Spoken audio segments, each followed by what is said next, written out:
연금 계좌에서 투자를 하는 가장 큰 이유는 바로 우리의 노후를 준비하기 위해서입니다. 그래서 아주 긴 호흡으로 장기적인 관점에서 투자를 시작해야 되는데요.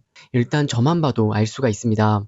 연금 계좌의 포트폴리오를 보게 되면 국내에 상장된 S&P 500 또는 나스닥 100 ETF에 저는 주로 투자를 하고 있습니다. 연금 계좌와 IRP에서 13년 동안 모은 연금 1억 원 중에서 6,500만 원, 즉 65%가 S&P 500과 나스닥 100에서 투자를 하고 있습니다. 하지만 아쉽게도 연금 계좌의 규정상 개별 주식에는 투자가 불가능하죠. 그래서 ETF로만 우리는 연금 계좌에서 투자를 할 수 있습니다. 그래도 국내에 상장된 해외 ETF를 통해서 어느 정도는 해외 투자에 대한 갈증을 풀 수가 있는데요. 그럼에도 여전히 개별 종목에, 특히 해외 개별 종목에 대해서는 직접 투자를 할 수가 없습니다. 이런 현실적인 제약 때문에 저뿐만 아니라 많은 분들이 연금 계좌와 해외 일반 계좌를 분리해서 투자를 하는데요. 저도 주로 ETF에 투자를 하고 있지만 직접적으로 엔비디아나 TSMC 같은 미국 빅테크 기업들에도 투자를 하고 있습니다. 근데 엔비디아의 700% 수익률을 보면 가끔은 연금 계좌에서도 엔비디아나 빅테크 같은 주식에 투자를 할 수 있으면 좋았을 텐데 라는 아쉬움이 늘 있었습니다. 그래서 오늘은 연금 계좌뿐 아니라 IS, IRP 계좌에서 투자할 수 있는 빅테크 단일 종목 비중이 높은 ETF에서부터 빅테크 종목들이 적절하게 분산되어 있는 ETF까지 투자 성향에 맞는 다양한 상품들을 한번 알아보려 합니다.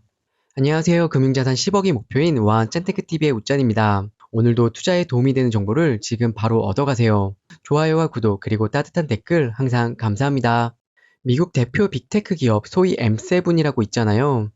애플, 마이크로소프트, 알파벳, 아마존, 테슬라, 엔비디아, 메타가 주인공인데요.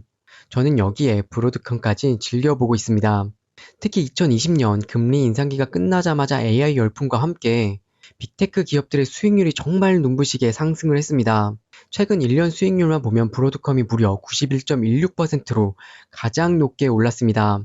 테슬라도 70.74% 상승을, 엔비디와 구글도 50%에 가까운 상승률을 보여줬죠. 국내에 상장된 ETF들 중에서 미국 빅테크 개별 종목의 비중이 아주 높은 상품들로 알아봤습니다. 채권 혼합형은 제외하였고요. 오직 주식 구성으로만 국내에 상장된 해외 ETF입니다. 물론 가장 중요한 연금이나 IS, IRP 계좌에서 모두 투자 가능한 ETF들로만 확인을 해봤습니다. 현재는 마이크로소프트, 구글, 애플, 엔비디아, 테슬라에 집중한 ETF들이 주로 눈에 띄는데요. 아쉽게도 브로드컴에 집중한 ETF는 출시된 지 얼마 되지 않아서 이번 분석에는 제외를 했습니다. 먼저 마소, 구글, 애플 종목에 아주 집중하고 있는 ETF들입니다. ETF 포트폴리오를 구성할 때는 한 종목의 비중에는 제한이 되어 있는데요. 한 종목에 집중을 하고 싶어도 특정 종목이 포트폴리오의 30% 이상을 넘기는 어렵습니다. 각 ETF 비중 탑3를 보면 마이크로소프트 ETF는 이름에 걸맞게 마소가 21.24%로 가장 높은 비중을, 그 다음으로는 메타와 아마존으로 구성되어 있습니다. 애플 ETF는 애플이 25.31%로 비중이 가장 높고 TSMC와 브로드컴 구성으로, 마지막으로 구글 ETF도 구글 비중이 21.61%입니다. 하지만 구글 ETF의 특이한 점을 보면 마소와 엔비디아의 레버리지 상품 비중이 높다는 사실입니다. 레버리지 구성이 수익률과 최대 하락폭에 어떤 결정적인 영향을 줄지 그것도 같이 확인을 해봐야겠습니다. 각 ETF의 1년 수익률을 보면 역시 상승장에는 레버리지 상품 비중이 가장 높았던 구글 ETF가 44.99%로 가장 높은 상승률을 보여줬습니다. 마소 ETF 역시 35.41% 상승을, 애플 ETF는 30.47%로 최근 1년 동안 상승을 했어요.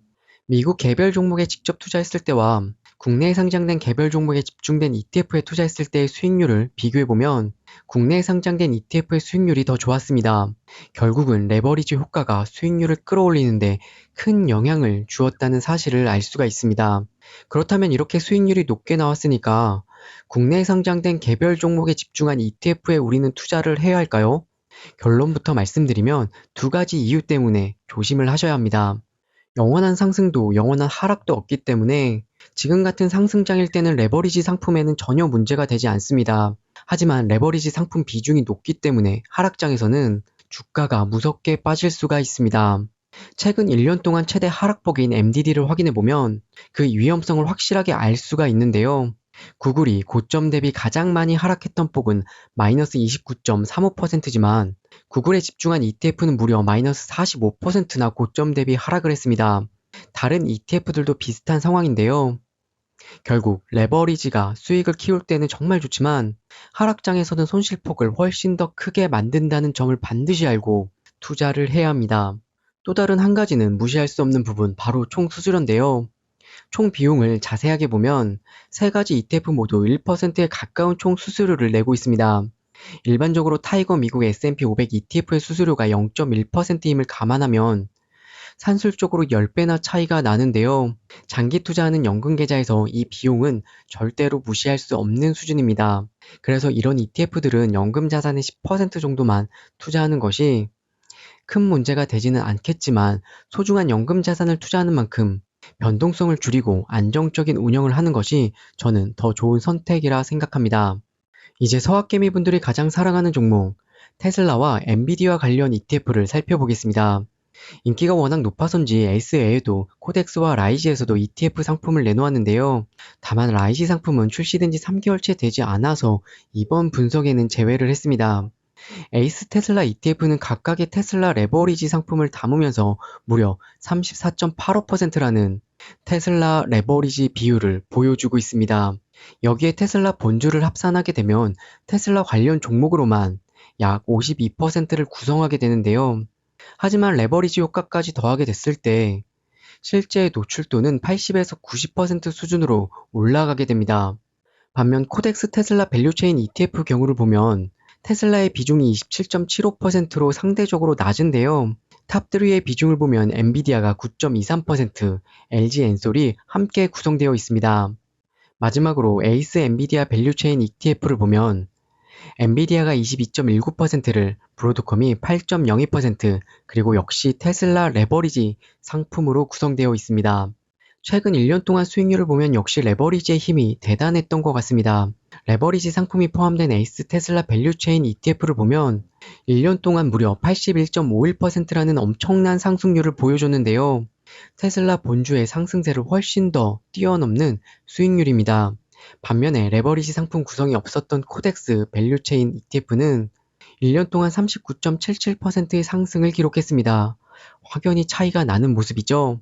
그리고 에이스 엔비디아 ETF도 테슬라 레버리지 효과로 53.52%나 올랐습니다. 테슬라 본주가 최근 1년 동안 70.74%가 상승하는 동안에 역시 레버리지 효과 덕분에 에이스 테슬라 ETF가 그보다 훨씬 더 높은 81.51%라는 놀라운 수익률을 보여줬습니다. 반면에 레버리지 상품이 없었던 코덱스는 약 40% 수준의 수익률을 보여줬는데요. 사실 이 정도 수익률도 절대 낮은 게 아닌데 워낙 에이스 ETF의 성과가 압도적이다 보니까 오히려 낮은가 아닌가 라는 착각이 들 정도였습니다. 엔비디아 ETF의 상승률 또한 테슬라 레버리지 상품의 영향이 컸다는 사실도 알 수가 있는데요. 엔비디아 본주가 약 49% 상승했을 때 엔비디아에 집중한 ETF는 53%로 상승률이 더 높았습니다. 결국 국내에 상장된 빅테크 집중형 ETF의 핵심 상승 동력은 바로 레버리지 효과였던 거죠. 최대 하락폭을 보면 저도 잘 모르는 이상한 점을 발견할 수 있는데요. 오히려 레버리지 상품이 많은 국내 ETF가 최대 하락폭이 더 작게 나왔습니다. 저는 아마도 환율의 영향이라고 생각을 하고 있는데요. 반면에 엔비디아 경우에는 확실히 레버리지 효과 때문에 본주보다 훨씬 더 많이 떨어졌습니다. 특히 연금 계좌에서 우리가 투자를 하는 만큼 장기 투자 시에는 변동성 위험을 감안하고 정말 조심해서 투자를 할 필요가 있습니다. 그리고 또 한 가지 수수료 부분도 절대로 놓칠 수가 없죠. 일반적으로 우리가 많이 투자하는 S&P 500 ETF에 비해서 정말 높은데요. 에이스 테슬라 밸류체인 상품만 보더라도 0.5% 아래로 비교적 낮은 편이지만 코덱스 상품 0.58%, 에이스 엔비디아는 무려 0.99%로 굉장히 높다는 점을 알고 우리가 투자를 하는 것이 좋습니다. 이제 고위험 집중 투자 상품 대신에 레버리지 상품 없이 다양하게 분산된 빅테크 ETF들 위주로 살펴보겠습니다. 아무래도 연금 계좌에 넣기에는 저는 이쪽이 조금 더 마음이 편할 것 같습니다. ETF 종목 구성들을 보면 구글이나 애플, 엔비디아, 마소, 브로드콤, 메타, 테슬라, 팔란티어, 넷플릭스, ASML 등이 주요 빅테크 종목들이 골고루 분산되어 있는데요. 상위 3개 종목이 무엇인지 한번 확인해 보시고요. 내가 어떤 종목들을 더 선호하는지에 따라서 선택을 하면 될 것 같습니다. 빅테크 분산형 ETF들의 수익률과 수수료를 비교해 봤는데요. 확실한 승자가 눈에 띕니다. 솔 미국 테크 탑 10의 수수료는 0.2%로 가장 낮았고요. 수익률 또한 45.68%로 가장 높았습니다. 국내에 상장된 S&P 500 ETF의 1년 수익률이 약 25%임을 감안했을 때 40%가 넘는 수익률은 정말 대단한 성과라고 할 수 있습니다. S&P 500이나 나스닥 100을 기본적으로 투자를 하시면서 연금 계좌에서 조금 더 리스크 앤 테이크로 접근하고 싶으시다면 빅테크 분산형 ETF가 좋은 대안이 될 수 있을 거라 저는 생각을 합니다. 저도 앞으로 조금이나마 투자를 한번 해볼 계획을 갖고 있습니다. 오늘은 야수의 심장으로 공격적인 투자를 할 수 있는 빅테크 단일 종목 집중형 ETF서부터 빅테크 종목이 안정적으로 다양하게 분산된 ETF까지 모두 알아봤는데요.